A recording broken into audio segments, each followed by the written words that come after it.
तको।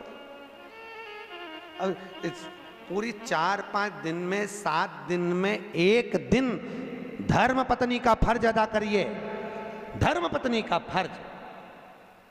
और वो धर्म पत्नी का फर्ज है पति को, देखो इनके नाम के आगे कहीं नहीं लिखा वेद व्यास जी ने। कोई महाराज यहां पर आके बोला कभी कथा में कि धर्म पति, नहीं बोला कहीं का, नहीं, क्योंकि संतों को मालूम था, वेद व्यास जी को मालूम था घर परिवार चलाना है तो झूठ बोलना पड़ेगा, कपट करना पड़ेगा, बेईमानी करना पड़ेगा, प्रपंच करना पड़ेगा, तब जाकर ये घर चला पाएगा। इसलिए पुरुषों के नाम के आगे धर्मपति नहीं लिखा, पर तुम्हारे नाम के आगे धर्मपत्नी इसलिए लिखा कि ये कैसी भी कमाई करके लाएगा, चाहे झूठ बोल के लाए, बेईमानी करके लाए, प्रपंच कर लाए, पर लाकर किसको देगा?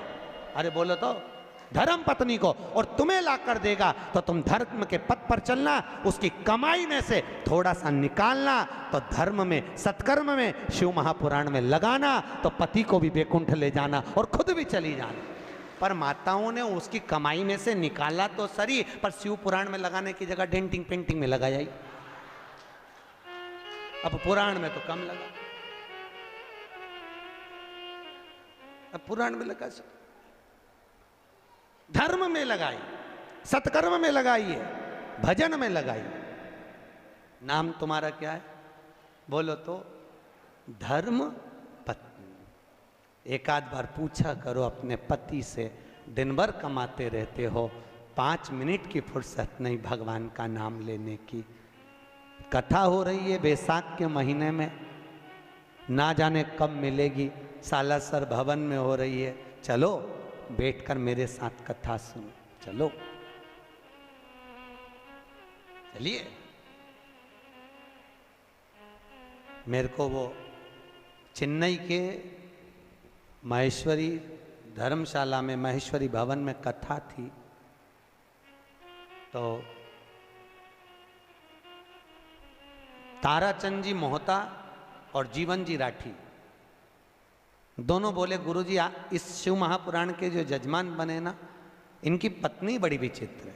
क्या नाम था उनका? डागा परिवार, डागा जी। सेलम में उनकी स्टील की 4 फैक्ट्रियां हैं, बर्तन की स्टील की। तो जीवन जी मोहता जी बोले, ताराचंद जी मोहता बोले कि गुरुजी इनकी ये जजमान जो बने बड़े विचित्र बने, क्या हुआ? हमने पूछा। जीवन जी राठी बोले, कहने लगे गुरुजी जजमान पद लेने को तैयार नहीं थे, क्योंकि घर में कोई करने वाला नहीं, बैठने वाला नहीं, कथा में कौन बैठे? तो पत्नी ने पति से कहा, स्वामी समाज के लोग कथा करा रहे हैं, शिव महापुराण की कथा है, उसके यजमान पद लेना। भागवत के यजमान बनना सरल है, पर शिव महापुराण के यजमान बनना कठिन है। हम इसलिए अग्रवाल जी को बार बार धन्यवाद देते हैं। तो जीवन जी बोले गुरुजी हमने इनसे कहा, इन्होंने अपने पति से कहा, पति ने मना कर दिया, फैक्ट्री से फुर्सत नहीं, समय नहीं। बेटे से कहा तू बैठ जा कथा में जजमान बन के। बेटा बोला पापा मेरे को फुर्सत नहीं, ऑफिस कौन संभालेगा, एक ही लड़का। इतने में पत्नी को गुस्सा आया और पत्नी ने कहा, स्वामी ये बताओ तुम कथा में नहीं बैठ सकते यजमान बन करके, तू बैठ जा, मैं पैसा दे देता हूँ जजमानी का, जितना भी लगे तू बैठ। पत्नी कहने लगी मैं तुम्हारे बिना नहीं बैठूंगी, पर ये बताओ स्वामी, वो डागा जी की पत्नी कहती है मुझे ये बताओ कि मैं अगर मर जाऊंगी तो तुम ऑफिस में से कितने दिन छुट्टी रखोगे, वो बताओ। पति कहने लगा फालतू की बात करती है तू, क्यों ऐसी बात कर रही है? नहीं मुझे बताओ कि मैं मर जाऊंगी तो छुट्टी कितने दिन की रखोगे। कभी आप लोग चेन्नई जाएं तो जीवन जी वहाँ पर, जीवन जी राठी वहाँ के अध्यक्ष हैं, आप उनसे पूछना, चेन्नई महेश्वर से, आप बताओ कितने दिन छुट्टी रखोगे।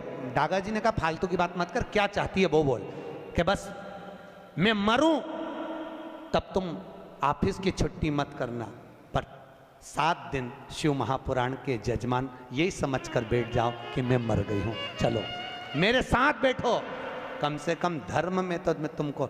और वो डागा जी ने एक बार शिव महापुराण के यजमान बने और महेश्वरी भवन में 5 साल लगातार शिव महापुराण की कथा करवाई, वही डागा जी ने जो एक बार यजमान।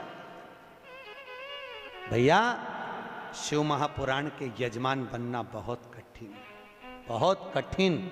ना जाने कौन सा पुण्य हमारा इकट्ठा होता है, ना जाने कौन कौन सा दान पुण्य सत्कर्म हमारा इकट्ठा होता है, तब जाकर अपने परिवार द्वारा शिव महापुराण की कथा हो पाती है। ये करुणा, हम तो कहते हैं कंसल जी आपके परिवार में कहीं ना कहीं आपके पूर्वजों को बहुत आशीर्वाद है, पितरों का बहुत करुणा है आपके पूर्वजों की पितरों।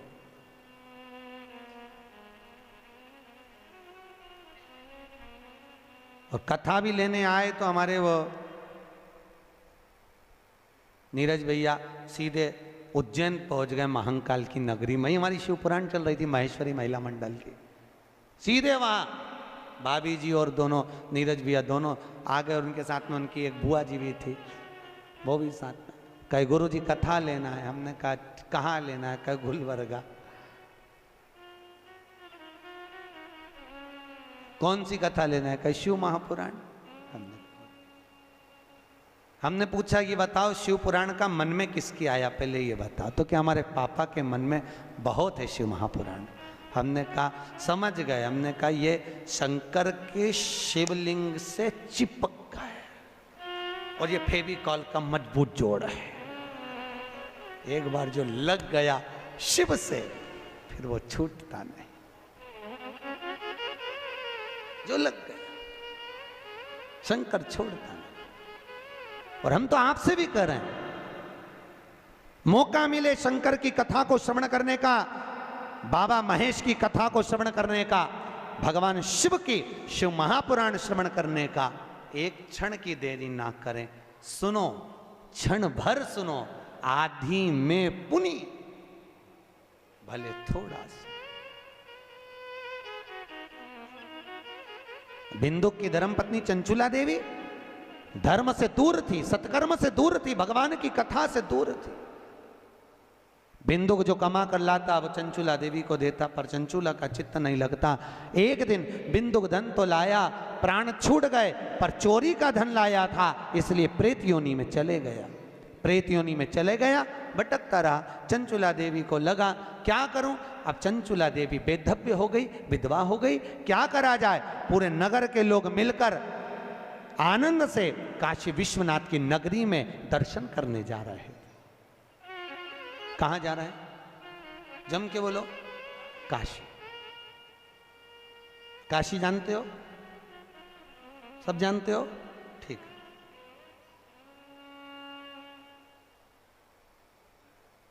किसने करी थी काशी विश्वनाथ की स्थापना? शिव महापुराण कहती है दुनिया के लोगों को शनि लगता है, शनि को शंकर लग गया था। शनि को कौन लगा था? शंकर।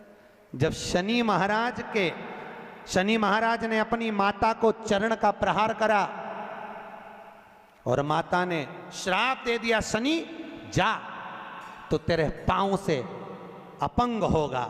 शनि की आंख में आंसू भर गए। देवर्षि नारद से पूछा मैं कहां जाऊं? देवर्षि नारद ने कहा अगर तुम अपने अपंग पांव को भी ठीक करना चाहते हो तो एक है जो तुमको अपंग पांव से भी ठीक कर सकता है। कौन? तो के वो शंकर। जाओ गंगा के तट पर जाकर शंकर के शिवलिंग की स्थापना कर कर उसकी आराधना करो। और शनि महाराज ने जाकर गंगा के तट पर काशी में भगवान शंकर का शिवलिंग बनाकर उसकी आराधना करी।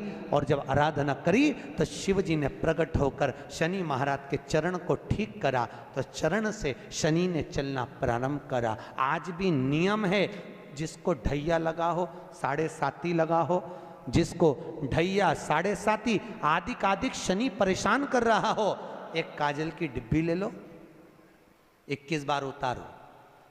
जहां जंगल में, वन में, किसी बगीचे में कोई नहीं हो, किसी भी पेड़ के नीचे इतना खड्डा करके काजल की डिब्बी को काशी विश्वनाथ का नाम लेकर दबा दो और मिट्टी डाल दो। जिंदगी में कभी शनि परेशान नहीं कर सकता, कभी भी, पूरे जीवन में कभी शनि परेशान नहीं किया। इसलिए कहते हैं दुनिया को शनि लगे और शनि को शंकर लगे। शनि को सारे नगर के लोग काशी चले। काशी जानते हो ना? अभिमुक्त नगरी काशी। मोक्ष नगरी काशी। माता पार्वती जी ने शिव जी से केवल 2 वर मांगे थे, केवल 2 वर माता पार्वती ने मांगे शंकर भगवान से। पहला वर माता पार्वती ने शिव जी से मांगा था, भोलेनाथ वर दीजिए कि जिस पति पत्नी में आपस में झगड़ा हो उसमें प्रेम बढ़े। भगवान शिव ने कहा तथास्तु। आज भी नियम है, पति और पत्नी अगर आपस में झगड़ा करते हैं तो उनमें प्रेम बढ़ता है। तुम देखना, अच्छा प्रैक्टिकल करके देखना। पति झगड़ा करके चले जाए ऑफिस दुकान, तो वहां से आते से ही पूछेगा क्यों रे तेरी मम्मी कहाँ है, तुरंत पूछे। इतना झगड़ा करके गया है तो पूछे ही मत ही तो कि पत्नी कहाँ है, पर आते से ही पूछेगा कहाँ है। और माता पार्वती ने दूसरा वर मांगा, भोलेनाथ जी वर दीजिए कि काशी में जो मरेगा उसको गुरु मंत्र आपको देना पड़ेगा। शंकर भगवान ने कहा पार्वती कैसी मूर्खों की तरह बात करती है, काशी में मरने वाले को गुरु मंत्र मैं दूं, ये कैसे हो सकता, कैसे होगा, ये हो नहीं सकता, ये कभी नहीं होगा। पार्वती जी बोली, जिद पे अड़ गई माता पार्वती ने। भोजन करना बंद कर दिया, पानी पीना बंद कर दिया, कुछ ग्रहण ही नहीं करती माता पार्वती। शिव जी को लगा कि ये प्राणों को त्याग देगी। शंकर भगवान ने कहा पार्वती मैं तुझे वर देता हूं कि काशी में मरने वाले को गुरु मंत्र मैं दूंगा। पार्वती ने कहा मुझे कैसे मालूम पड़ेगा कि आपने गुरु मंत्र दिया, तो तू बता क्या करना है। पार्वती जी ने कहा प्रभु आपसे वर मांगती हूं कि काशी में मरने वाले के सीधे कान में आप गुरु मंत्र देना और कान को मोड़ देना, तो मैं समझ जाऊंगी कि काशी में मरने वाले को आपने गुरु मंत्र दे दिया। शंकर जी ने कहा तथास्तु। तो आज भी प्रमाण है, काशी में मरने वाले का सीधा कान अपने आप टेढ़ा हो जाता है। आज भी प्रमाण, जिसके काशी में प्राण छूटते हैं उसका सीधा कान अपने आप टेढ़ा हो जाता है, अपने आप। पहले हमको भी विश्वास नहीं हुआ था कि शिव पुराण में ऐसा लिखा है, ऐसा होता है क्या।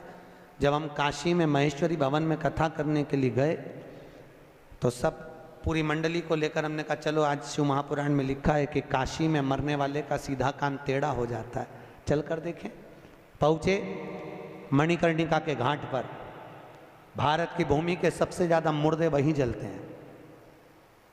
अपने यहाँ गाड़ी ओवरटेक करती है, वहाँ मुर्दे ओवरटेक करते हैं, लोग मुर्दा लेके भागते हैं।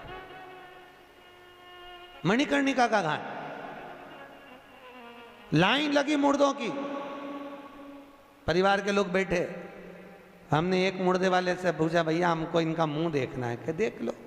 हमने कपड़ा हटा के देखा मुंह, तो उसका तो कान सीधा था। हमने कहा बताओ पोथी में तो लिखा है कि काशी में मरने वाले का सीधा कान टेढ़ा हो जाए, यहाँ तो सीधा है। और आगे गए, हमने कहा हो सकता है कुछ गड़बड़ हो। आगे गए तो उसका भी कान सीधा, और आगे गए उसका कान टेढ़ा, फिर आगे गए तो उसका सीधा, फिर आगे वाले का फिर कान टेढ़ा। हम तो चक्कर में पड़ गए, किसी का सीधा किसी का टेढ़ा। हमने पूछा भैया ये मुर्दा कहाँ का है, तो क्या यहाँ से 40 किलोमीटर दूर का। और जिसका कान टेढ़ा था उसका पूछा ये मुर्दा कहाँ का है, तो क्या काशी की वो कॉलोनी का। समझ में आ गया कि काशी में मरने वाले का सीधा कान टेढ़ा हो जाता है, दूर मरने वाले का नहीं। ऐसा कोई है? 33 करोड़ देवी देवता में कोई देवता ऐसा नहीं कि मनुष्य के कान में आकर गुरु मंत्र दे दे, पर एक है मेरा काशी विश्वनाथ जो कि गुरु मंत्र भी प्रदान कर देता है। गुरु मंत्र।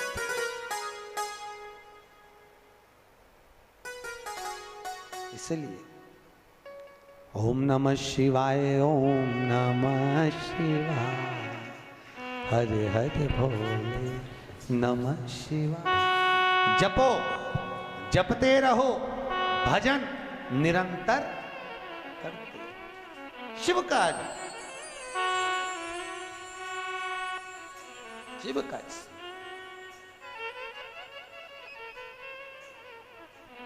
भगवान की भक्ति को धारण कर।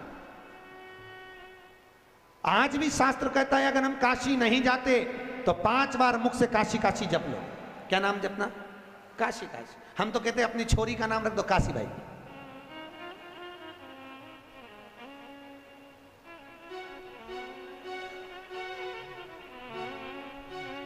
काहे तू गलत काहे का?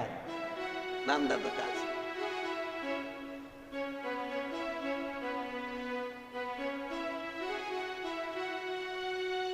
काशी काशी 5 बार बोल ले जीव, उसको यम के दूत पकड़ ही नहीं सकते। काशी काशी बोल लेने पर यमराज बंदी बनाने नहीं आता, फिर आता है तो मेरा महाकाल, मेरा ठाकुर, मेरा, क्योंकि शिवजी जिसको भेजेंगे, नारायण को भेजा तो नारायण आ जाएंगे, ब्रह्मा को भेजा तो ब्रह्मदेव आ जाएंगे। ये तो अपनी मर्जी है, अपन को 4 व्हीलर में जाना है कि 2 व्हीलर में जाना है। ऐसे तो यमराज भी आता है ब्लैक कलर की स्कॉर्पियो पे,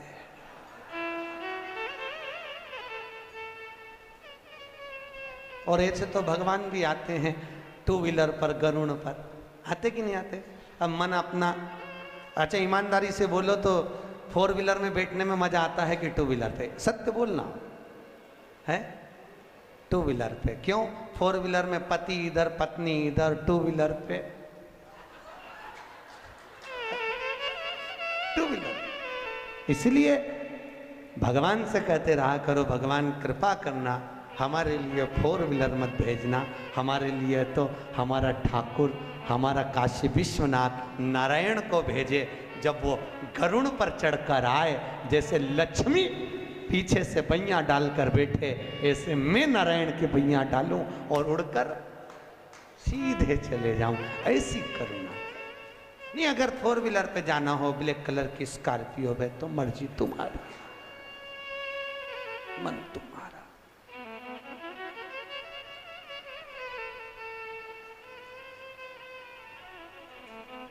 इसीलिए हमारे भगत कहते हैं कि तू ही आना रे गोपाल, मन्ने लेने तू ही आना।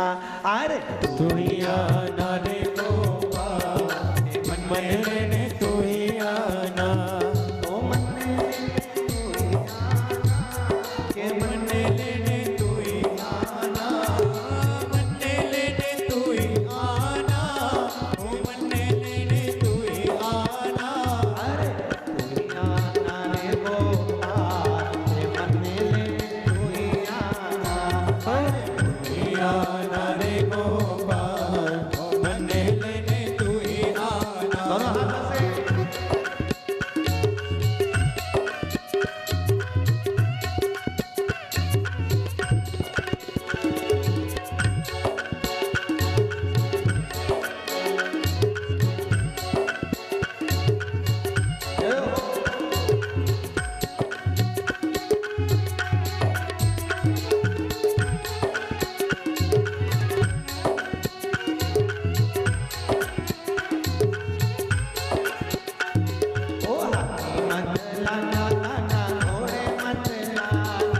हाथी मत लाना काना घोड़े मत लाना,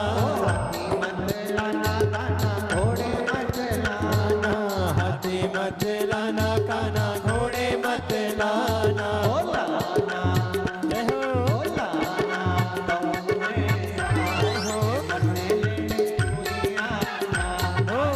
आना गऊ में साए, मन्ने लेने तू ही आना।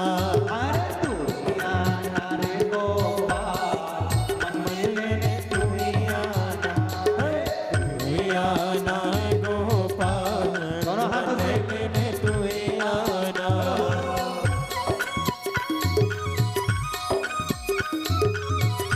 बड़े भाव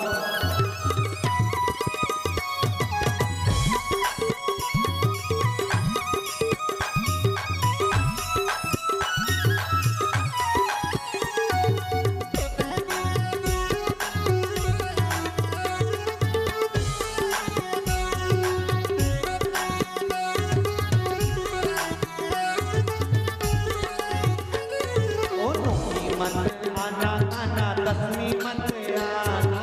नौमी मत आना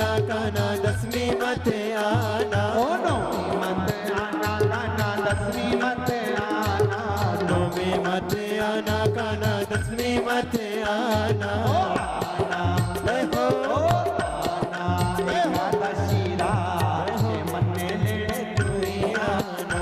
आना एकादशी रात, मन्ने लेने तू ही आना, ओ मन्ने लेने तू ही आना, के मन्ने लेने तू ही आना, मन्ने लेने तू ही आना, के मन्ने लेने तू ही आना, अरे तू ही आना रे गोपाल, मन्ने लेने तू ही आना, तू ही आना रे गोपाल, मन्ने लेने तू ही आना। हो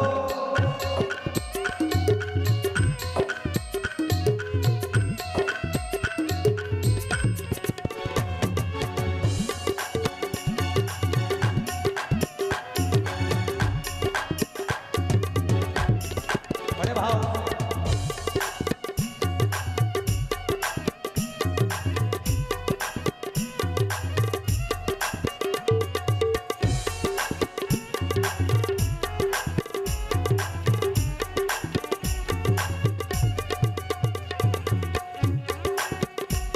बड़े आनंद से ताली से बजाते बड़े भाव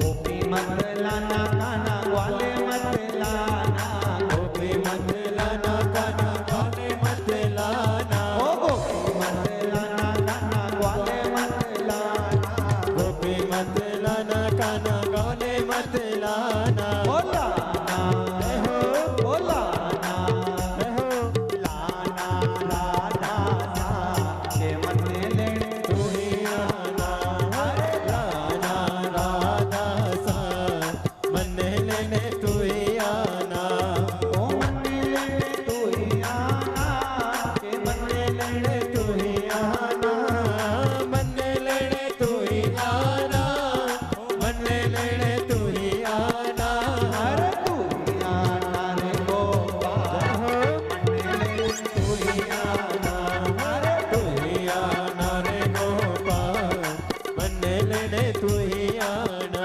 ओहो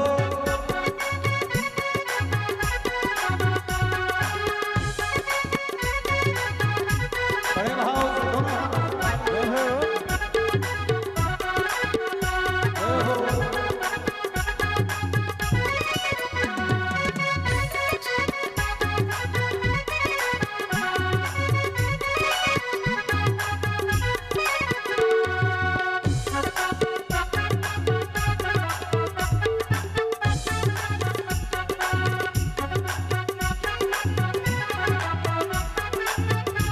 ओ ललता मत लाना विशाखा मत लाना, ललता मत लाना विशाखा मत लाना, ओ ललता मत लाना विशाखा मत लाना, लाना ललता मत लाना विशाखा मत लाना, ओ लाना जय हो ओ लाना जय हो ओ लाना रुक्मणी सा राधे तू ही आना, हो लाना रुक्मणी साथ मन्ने लेने तू ही आना, ओ मन्ने लेने तू ही आना के मन्ने लेने तू ही आना, मन्ने लेने तू ही आना, मन्ने लेने तू ही आना, अरे तू ही आना रे गोपाल के मन्ने लेने तू ही आना, आना रे गोपाल मन्ने लेने तू ही आना, अरे तू ही आना रे गोपाल के मन्ने लेने तू ही आना, तू ही आना रे गोपाल मन्ने लेने तू ही आना, मन्ने लेने तू ही आना, मन्ने लेने तू ही आना, मन्ने लेने तू ही आना, मन्ने लेने तू ही हर आना। हर महादेव भगवान काशी विश्वनाथ शिव शंकर ओघड़ी दानी दयालु दाता करुणा सागर ने करुणा करी। चंचुला देवी आज काशी जा रही है पूरे नगर के साथ और माता चंचुला देवी ने आज काशी में पहुंचकर किसी ब्राह्मण के मुख से गंगा जी के तट पर शिव महापुराण की कथा को श्रवण किया। और शिव कथा ऐसी सुनी माता चंचुला देवी ने कि शिव के धाम में माता पार्वती जी की सखी बन गई। रिटर्न पार्वती की सखी। और माता पार्वती जी की जब सखी बन गई,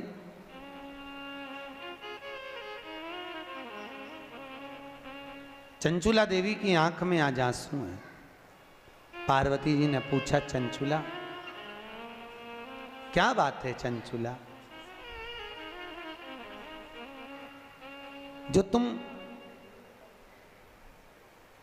चंचुला देवी आखिर बात क्या है जो तुम्हारी आंखों में आंसू है? पार्वती जी ने जैसे ही पूछा तो माता पार्वती उसी समय पर चंचुला देवी के शब्दों को सुना। चंचुला ने कहा, मेरा पति प्रेत योनि में भटक रहा है, उसको मुक्ति नहीं मिल रही, मैं क्या करूं कि मोक्ष मिले? पार्वती जी ने कहा, एक काम करो चंचुला देवी, तुम एक बार शिव महापुराण की कथा करवाओ, उससे जीव किसी भी योनि में हो वो मोक्ष पा जाता। चंचुला देवी ने कहा, कथा किससे करवाऊं? भागवत हो तो ब्राह्मण कर देवे, रामायण हो तो ब्राह्मण कर देवे, क्योंकि भागवत रामायण गीता आदि आदिक में जो भेंट चढ़ती है वो तो काम में आ भी जाए, पर शिव महापुराण में तो भेंट का भी महत्वता। किससे करवाया? पार्वती जी ने कहा, काम करो नारद जी के पास जाओ। नारद जी, तो नारद जी के पास चंचुला देवी ने जाकर कहा, नारद जी आप हमारे पति के मोक्षार्थ शिव महापुराण की कथा कर दी। शिव पुराण।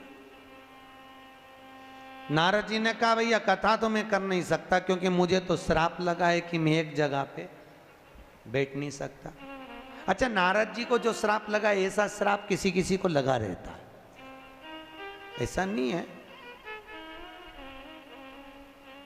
कथा सुनने सब आते हैं, नारद भी आता, निंद्रा देवी भी आती। कोई कथा में सो रहा हो, नींद आ जाए तो समझ लो कुंभकर्ण की पत्नी आज कथा में आ गई, ठीक है।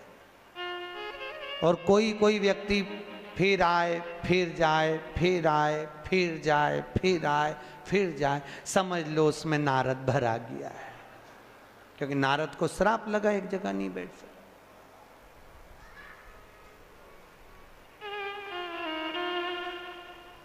अब नारद जी बोले, कथा में नहीं कह सकता, मेरे को श्राप है, मैं एक जगह पर नहीं बैठ सकता, तो फिर कथा कौन कहेगा? नारद जी ने बोला, मेरा जो मित्र है तुमरुका, क्या नाम है? तुमरुका, वो कहेगा। तुमरुका जी को देखा है? आपके क्षेत्र में शंकर जी के मंदिर जो होते हैं बड़े बड़े साउथ के, उसमें भगवान के मंदिर में दो मूर्तियां दरवाजे पे मिलती है। एक नारद जी बीणा लेकर खड़े हैं और एक घोड़े का मुंह लगा है और गले में बीणा पड़ी हुई है, करताल रखा है। देखा है ऐसी मूर्ति का दर्शन करा है?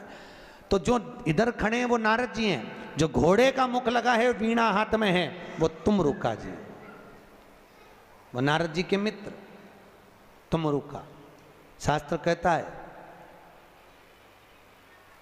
जिस नारी का गर्भ ठहरने के बाद 2-3 महीने में वापिस अबॉर्शन हो जाता हो, वापिस बार बार बच्चे गिर जाते हैं और बच्चा पूरा नहीं होता हो, उस नारी को उसकी आकृति के बराबर का जो लच्छा होता है, हाथ में बांधते हो नाड़ा, वो लच्छा नाप लेना चाहिए और नारियल के ऊपर, श्रीफल के ऊपर उसको लपेटना चाहिए। जो नारी का गर्भ ठहर रहा है, गर्भ गिर रहा है, उस नारी का नाम और गोत्र बोलकर लच्छे को लपेट लो। शंकर जी के मंदिर में तुमरुका जी का नाम लेकर वो श्रीफल रख कर आ जाइए, फिर नारी का गर्भ कभी नहीं गिरता, बच्चा स्वस्थ पैदा होता है, स्वस्थ जन्म ले। तुमरुका जी के नाम का इतना प्रमाण होता। जो बच्चा रात में गंदगी करता हो, सूसू कर देता हो, बच्चे को सुध नहीं रहती हो, माइंड से बच्चा विकलांग हो, पढ़ने में चित्त नहीं लगता हो, विद्या में कमजोर हो, तो शंकर जी के शिवलिंग के पास में जाकर उस बच्चे का नाम लेकर शिव जी के शिवलिंग पर चंदन से ओम बना दो उस बच्चे का नाम लेकर, और तुम रुका जी का नाम लेकर ओम बनाने के तुरंत बाद जल चढ़ा दीजिए। वो बच्चा रात में गंदगी करना, सुसु करना बंद कर देता है। तुम रुका जी का, तुम रुका जी के नाम का इतना प्रमाण है। तुम रुका, क्या नाम है? चम के बोलो, तुम रुका, तुम रुका।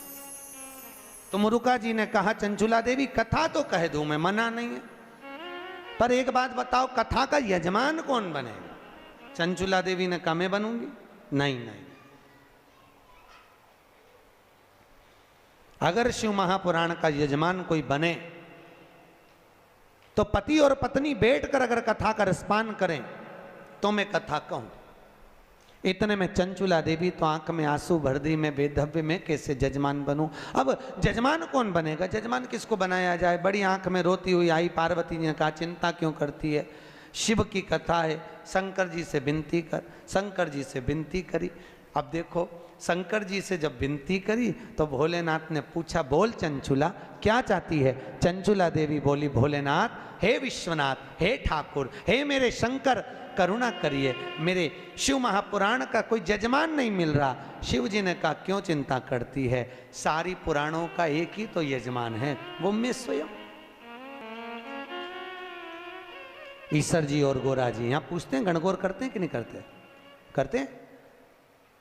तो बच्चे पूछते हैं मम्मी ये कौन है? तो कहो उनको ये शंकर पार्वती। शंकर पार्वती कब बने? तो ये ईश्वर जी, ये गोरा जी शिव महापुराण की कथा सुनने जब तुम रुका जी के दरवाजे पर गए थे, दोनों 16 दिन तक तैयार होकर गए थे। हमारा तो जजमान से निवेदन है 7 दिन की कथा सुनने बैठो तो शंकर पार्वती की गादी पर बैठकर सुन रहे हो, ईश्वर जी गोरा जी बनकर सुन रहे हो। अच्छे जोरदार खूब झामर झुमके की साड़ी माड़ी, ऐसा जोरदार बोर नथनी झुमका कर दो ना, ऐसा सब पहन के। और जजमान से भी निवेदन है बढ़िया जरा माले में कंठी मंठी जोरदार तुर्रा तुर्री लगा के कथा सुनना चाहिए है। ये कोई भागवत थोड़ी ना है कि सुखदेव जी सुना रहे हैं और परीक्षित जी एकांत में बैठ के गंगा के तट पर पाने के लिए मोक्ष सुन रहे हैं। यहाँ तो ईश्वर जी और गोरा जी बनकर श्रवण करो और जीवन को सार्थक करो। और आपसे भी निवेदन है, एक से बढ़कर एक साड़ियां धरी अलमारी में, सब धरी की धरी रह जाएगी, कब पहनोगे? कोई कोई साड़ी तो अभी तक नहीं निकली, निकालो और 7 दिन शिव महापुराण में पहन पहन के यार जोरदार श्रृंगार कर जोरदार। अभी ईश्वर जी और गोरा जी शिव महापुराण की कथा को श्रवण करने के लिए आ रहे हैं। जोरदार ताली बजाएं ईश्वर जी गोरा जी के लिए। ईश्वर जी और गोरा जी गणगौर पधार रही है।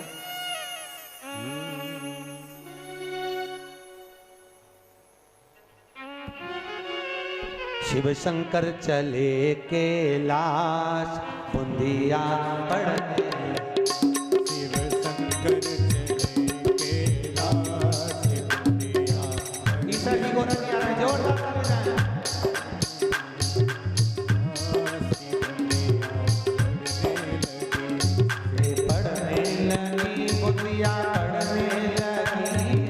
पढ़ने लगी बुंदिया पढ़ने लगी है, पढ़ने लगी बुंदिया पढ़ने लगी है, पढ़ने लगी पढ़ने लगी बुंदिया